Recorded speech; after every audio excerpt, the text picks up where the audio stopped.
She's like a beautiful badass doing beautiful badass shit. Zazie Beetz' character, the opportunity to slice and dice all she wanted.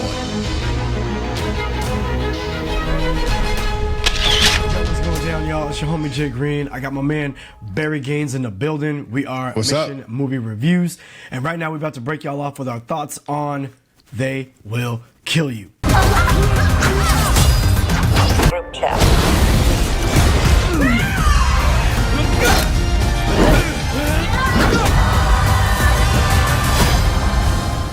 Yeah. Barry, are you trying to start this one off, or you want me to get into it? I just want to say this. Number one, those that don't know what this movie's about, They Will Kill You, is starring the lovely Zazie Beetz. Also co-starring Patricia Arquette and Mr. Tom Felton. When I was looking, I was like, man, what I seen before?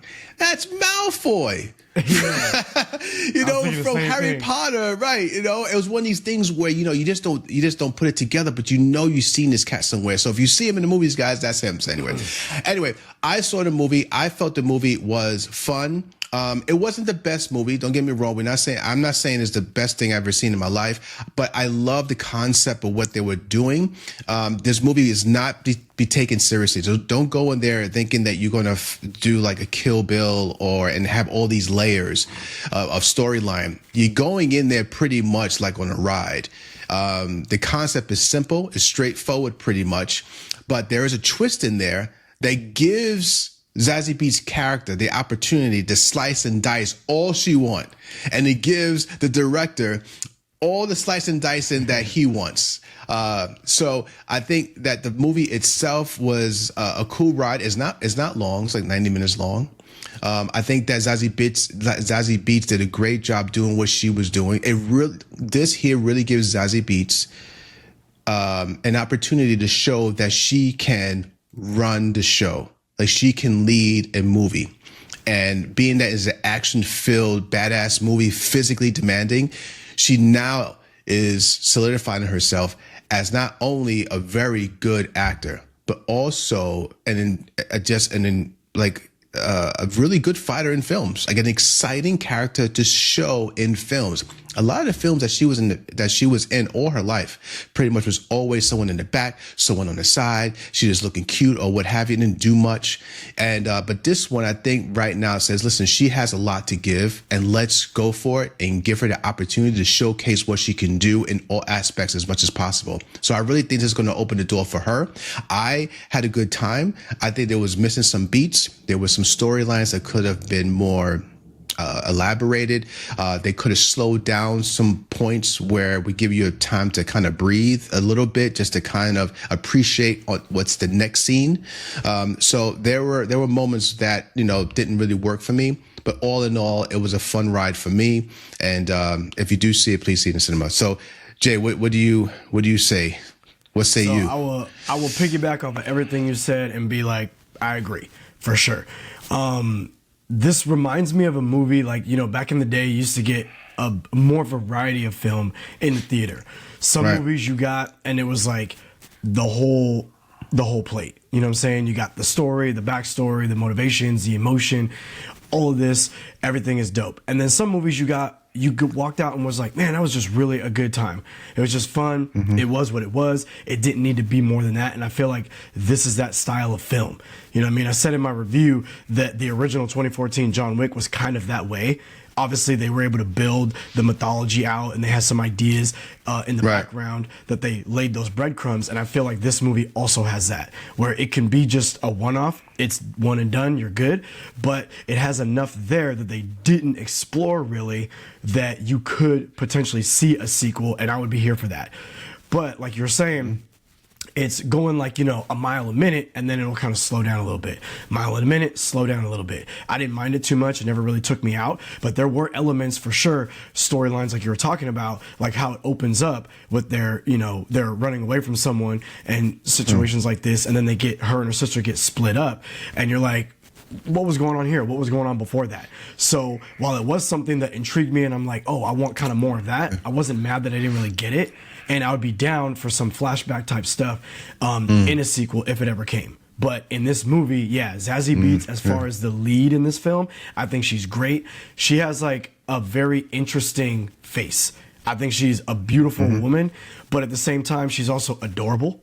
I don't know if you know what I'm saying. Right. Or it's like she can be a bit of both. And I think in this movie and the type of character that she was playing, how silly this movie can be at times, and it's supposed to be, I think that she fits in very well. She's like a beautiful badass doing beautiful badass shit, but then also adorable and cute at the same time. You know what I mean? Right. And I just thought it fit very, very well into what this movie was. So she was dope. Speaking of Malfoy, that guy, I was the same thing. I was sitting there, I'm like, why does this guy look so familiar? Right. I'm like, I know this guy. That's who that is. Now, I meant to say it in my review, but it was late and I forgot. But I was going to be like, dang, I hope this dude is not getting typecast. Because the last time I remember, because the only other things I've seen him in is Malfoy, he's a dick. Right. This movie, he's a dick. And then he was in the original Planet of the Apes. He was the one that got Caesar to say, he was the one about to beat him, and Caesar's like, no. And he was a dick in that. So I'm like, that's right.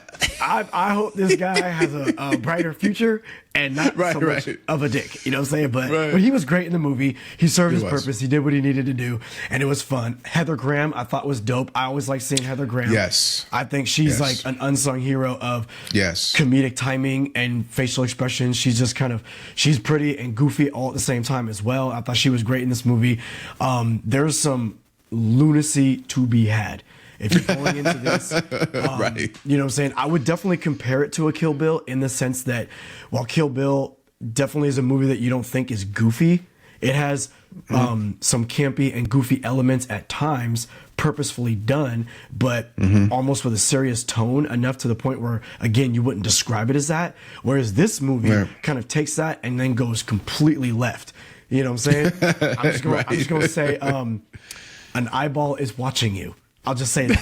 You know what I'm saying? So if you know, you know. And I was like, whoa, are we really doing this? But it was just it was funny as hell, right? It was fun. I was like, okay, let's go. Let's do it. So I thought all around great, fun, creative. I'm here for a sequel if it comes. Zazie Beetz can carry the film. She's beautiful and adorable all at the same time. She's ruthless, threatening. The twist at the end was dope. I love where they took it and they didn't hold no punches. They seriously go to that level. And I'm like, this was great. This is what I want. Grindhouse-style movie. And I personally think it is worthy of a trip to the theater just because of how bombastic it is, how loud it is, the music choice, like the bloodiness. You know what I'm saying? Like, I loved it all. I had a great time too, man. And what I liked about it was that, you know, it wasn't really meant to be like in reality. It really wasn't. This is meant to say, hey, listen, you know what? We're going to just go crazy. It felt like a bunch of friends got together and had some time on their hands for a weekend and say, yo, what do you want to make? They say, I don't know, let's make this. And I'm like, all right, 100%. Cool. Let's have a good time and just go crazy on it. And that is what you see here. And you can tell that the actors, everything that's going on, everyone had a good time. You could tell people just having a great time being what they were, especially when it comes back to Tom Felton. You know, his character, although was an ass, but he was that guy that you just kind of giggle all the time. Like he was just having fun with it. Like he didn't really care. He was just kind of like, whatever, man, let's just go for it.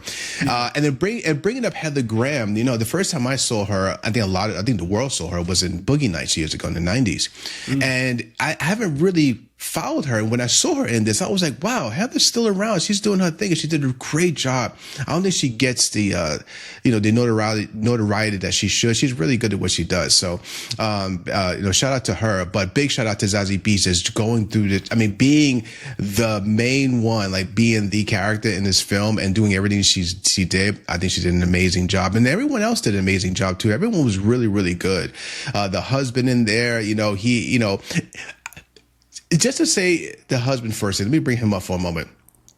For me, he was one of those characters I really feel that in the screenplay didn't mean much, just a little bit, but he really meant something in this. I think everyone in this movie, as opposed to other films, sometimes could put characters in there and they don't really need to be in there. It wouldn't matter. Everyone mattered in this. So I give the director much big up on that, is that everyone mattered in this movie, and I really had a good time. So if you see it, guys out there, if you see They Will Kill You, Justin and I kind of agree on this one. number one, it's a fun ride. Number two, don't go in there expecting mad layers. You know what I mean? Like you're going to get into deep stuff like Kill Bill did. You know, and three, understand this is not meant to be like reality. This is meant to be just a ride, because people are doing some outlandish shit in this. You know what I mean? Zazie Beetz, you saw in the trailer, is jumping in the air with a table in front of her that's splitting in slow motion, and some man is just sitting there watching and just gets sliced. It was awesome though. That was a badass. That was a banger right there.